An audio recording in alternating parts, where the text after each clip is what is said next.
like any developed countries, the goals of people are pretty, the same, pretty standard. Get a good job, raise a good family in the future.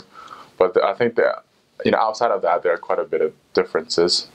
For example, China is very, very populated, and there's people everywhere, and therefore, it's very easy to get things. There's a shopping mall left and right and has everything possible.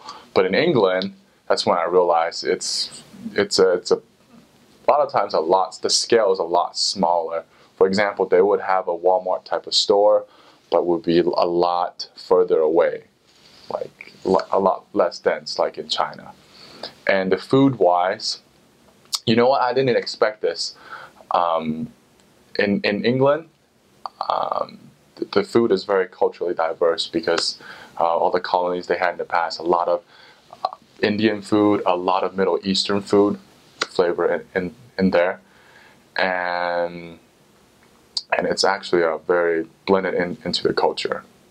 So China, I would still say Chinese food is much better, and just in flavor. The funny thing is though, Chinese food in England tastes more Chinese than Chinese food in China, because the early immigrants from Canton province or of Hong Kong moved to England a long while ago, and they made the food the same for the past 30, 40, 50 years, kept it authentic. Whereas China, as a country itself, the flavor has evolved. So you would go to a restaurant, they still have the classic red chopsticks or green chopsticks and the very traditional decor, and sometimes even more Chinese than China, if that's possible.